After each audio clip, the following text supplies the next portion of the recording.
M'amusait dans ce personnage, c'est le côté très installé dans la vie, dans une vie bourgeoise, dans une vie d'homme d'affaires qui voyage beaucoup, reconnu, accepté par l'administration, etc. Et qui tout d'un coup va faire une descente aux enfers extraordinaire jusqu'à sa mort.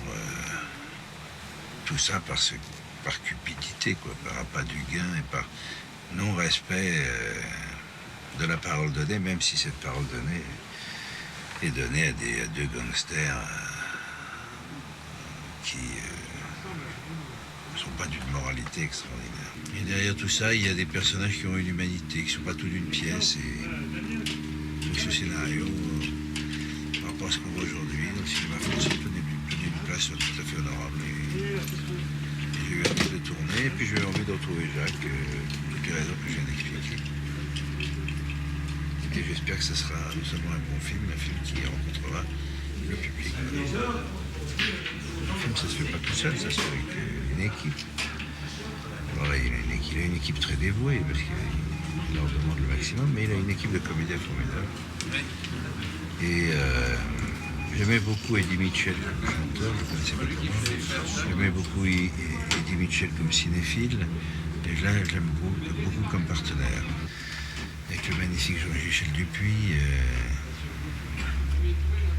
avec qui j'ai eu un contact formidable comme acteur, entre acteurs, comme avec Eddie d'ailleurs.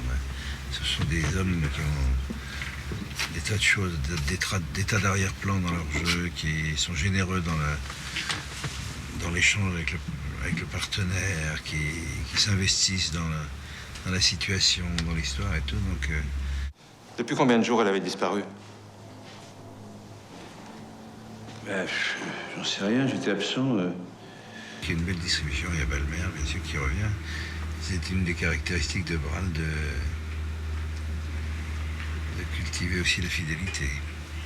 Moi, j'aime bien les metteurs en scène fidèles. Ça ne veut pas dire qu'il faut faire tous les films ensemble, tout le temps.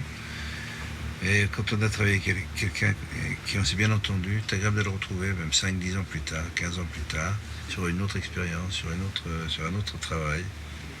Chacun a évolué dans son coin, et puis tout ça vient nourrir l'expérience commune et la rencontre, puisque à chaque fois qu'on fait un film ou une pièce de théâtre ou une télé, c'est quand même une aventure vécue collectivement, et l'aventure vécue avec des gens qu'on connaît bien, des amis, c'est toujours quelque chose de très gratifiant.